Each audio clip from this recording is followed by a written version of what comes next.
let's talk about the other magical sitcom of the 60s, I Dream of Jeannie, which turned 55 this year. Big D's Entertainment Rankings and Reviews. So greetings my fellow YouTubers and welcome to Big D's Entertainment Rankings and Reviews. My name is Doyle, better known to you all as the Big D, and this time around I bring to you a TV log of a very fun-filled sitcom. So here I go with I Dream of Jeannie. I Dream of Jeannie is a fun-filled fantasy sitcom produced by Screen Gems, who recently produced the other magical sitcom Bewitched the previous year. Originally premiering on NBC in September 1965, created by Sidney Sheldon, the show focuses, well, on an astronaut and a genie. Well, I'll explain as it goes in the title, well, not title, but the pilot episode, which was called The Lady in the Bottle. And it kind of starts in a way to the little bit of a story for the intro for episodes that preceded the first episode.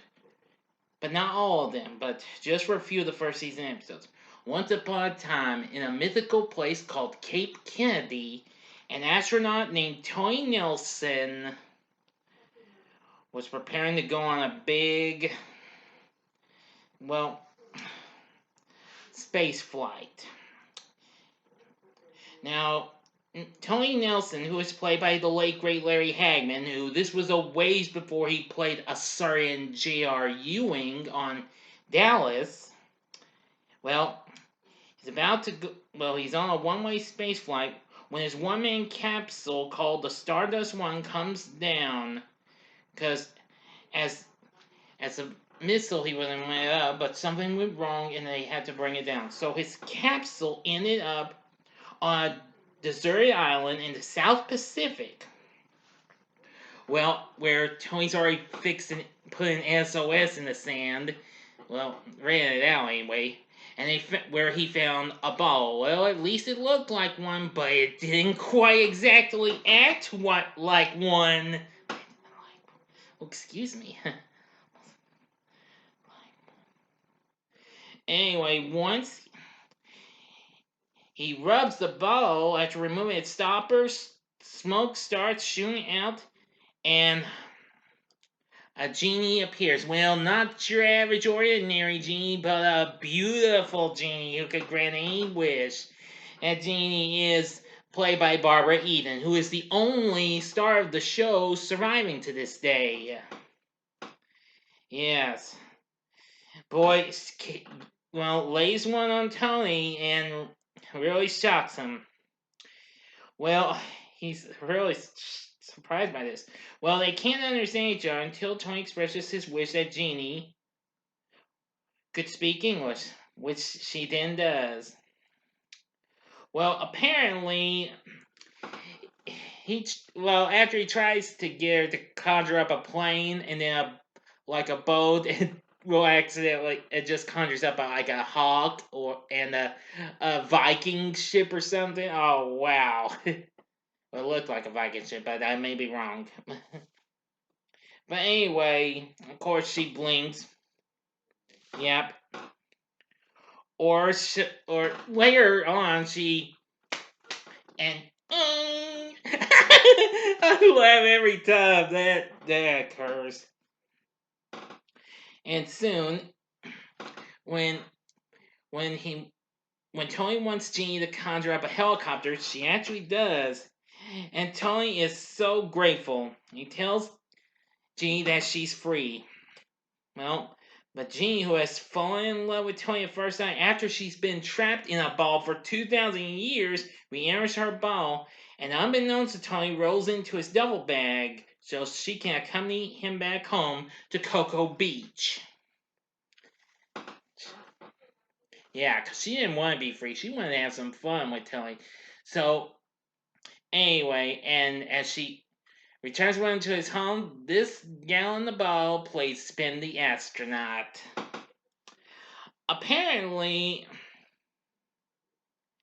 One of the first things Jeannie does is, well, in a subsequent episode, break up Tony's engagement to his commanding general's daughter, Melissa, who, along with this particular general, is never seen or mentioned again. But yeah, she's just seen with nothing but a white button-up shirt. Boy, Jeannie's really tore up and everything. What was that one doing here? Like, that one just happened to be my fiance. It's like, thou art kidding. Oh boy. Well, Jeannie, she's a little crazy, but hey, we love her. I know we do. If you like the show, anyway. Well, Tony at first keeps Jeannie in her ball most of the time, but he finally relents and allows her to enjoy a life of her own. But she does cause problems for Tony. Well, and Tony's efforts to cover up Jeannie's antics because of his fear that he would be dismissed from the NASA space program if her existence were known brings him to the attention of NASA's resident psychiatrist, Colonel Dr. Alfred Bellows. Well, Bellows tries over and over to prove to his superiors that Tony is either crazy or hiding something, but he's always foiled and Tony's job remains secure. Yeah, it was so darn funny and what have you. Well, another thing is Jeannie's identity isn't revealed to anyone until the episode in season 1. Let me see. Hang on a second, if I can remember. Oh yeah, in episode number 17 of the first season, called "The Richest Astronaut in the Whole Wide World," where Tony's best friend and fellow astronaut, who originally is captain but soon gets promoted to major, Roger Healy. Well, he decides to steal Jean from Tony so he can live in luxury, but not for long before Tony reclaims his status as Jeannie's master. Oh boy. Yeah, it's pretty good and fun and what have you. But there's so much to talk about I Dream of Jeannie. Anyway, aside from, the two main characters, Barbara Ian as Jeannie and Larry Hagman as Tony, the rest of the characters include Bill Daly, whom we sadly lost a few years ago, as Roger, and Hayden Rourke as Dr. Bellows. Now, there was lots of other special guest appearances. Actually, Barbara Ian pulled one over and did a little twin sister act playing dual roles, just like Elizabeth Montgomery did in playing Samantha and her cousin Serena on Bewitched. But there'd be lots of other. But anyway, oh yeah, and Barbara even played Jeannie's mother, but just in a couple episodes. Two different actresses played her originally. Anyway, but there was lots of other special guest appearances. Well, and I gotta tell you, some of you mentioned like Hoyt Axton and Dan Rowan, Dick Martin, and Jackie Coogan. Oh, the list could go on. Anyway, the show ended in 1970, but continued in reruns in syndication.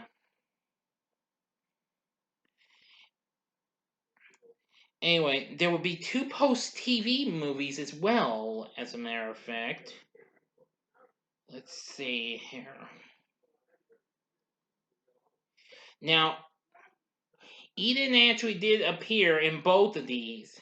In 1985 came I Dream of Jeannie 15 years later, where unfortunately Larry Hagman did not return as Tony. Wayne Rogers, who appeared in the early seasons of MASH, if I'm not mistaken, actually played the role because, of course, Hagman was already a big star on TV's Dallas at the time. And then 6 years later, in 1991, we have I Still Dream of Jeannie. It was broadcast, well, with Hagman's Dallas co-star Ken Kercheval essentially playing the role of Genie's master. Now, a third film was planned but was never finalized. There was also an animated series that came out 3 years after the series ended in 1973, which came on CBS.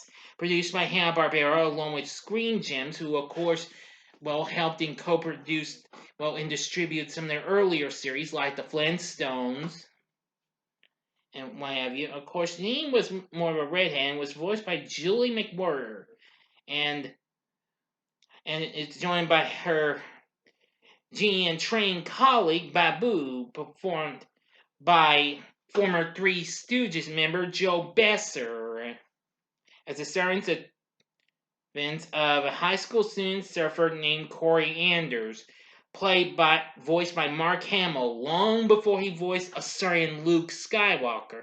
I'll talk about the Genie cartoons in a Saturday morning TV log sometime down the road.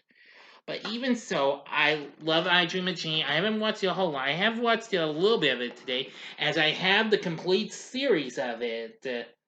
Yeah, I got this a few years ago from Amazon. Now, this, of course, is Sony's release of it, and I believe this, of course, is the slimmer packaging. As a matter of fact, it has all 5 seasons packed into this. Mill Creek also released this. That was shortly after I got this, unfortunately. But hey, I'm cool with that. It's really cool. While I may not have all Bewitched, but I have all of this, though. This show is just absolutely fun. It still gets aired to this day. It currently is being rerun on the Diginet Antenna TV. If you have that in your area, check it. You can check it out, even though it might have some scenes butchered out because they were syndicated episodes, Well, I mean, syndicated versions of the episodes. Woo! But anyway, I Dream of Jeannie is absolutely really funny. I do love it. Now, actually, Jeannie would also be featured in an episode of the NBC dramedy American Dreams. Well, and that character and actress Barbara Ian are played by, can you believe it, Paris Hilton. Yeah. There was to be an actual theatrical feature, considering even after Bewitched was a factual okay hit, but it's never gone off the ground. Oh well. But anyway, it's really good. Oh yeah, I almost forgot. The intro is pretty good too. Well, in the black and white, which was colorized later on, for the first season anyway. And then the rest had an actual better intro, which was done by the Patty Freeling Enterprises, the same studio that was behind the Pink Panther cartoons. And that started in 1966 when in the second season. And of course, that same year, NBC premiered the Patty Freeling's first ever Saturday morning show, which was the Super 6. Just another few fun facts. Now, anyway, if you don't have antenna TV and you love this show, check it out. If you can I think you can still get the Sony set for a reasonable price. If not, get the Mill Creek one. I know Mill Creek's a little El Cheapo, I do believe still. Anyway, now, what do you think? Do you like I Dream of Jeannie? Is it one of your favorite shows from the 60s or one of your favorite sitcoms of all time?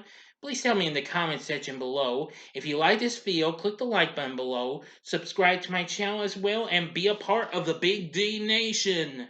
Join me next time when I give you another TV log, and there'll be another 60s show that I've come to love, Family Affair.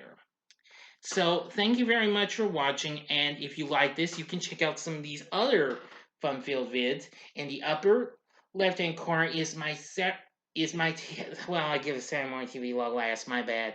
It's a TV log I did for Bewitched last year. The upper right-hand corner is my recent TV log of F Troop, which also turned 55 not so long ago. Or go to the bottom left-hand corner for my latest Saturday morning TV log of the Fonz and the Happy Days gang, which just celebrated its 40th anniversary. And the bottom right hand corner is the button you can click to subscribe to my channel. If you like rankings and reviews on movies, TV, music, video games, etc., then I'm your guy. Thanks for watching. Until next time, I'm the Big D saying, see ya!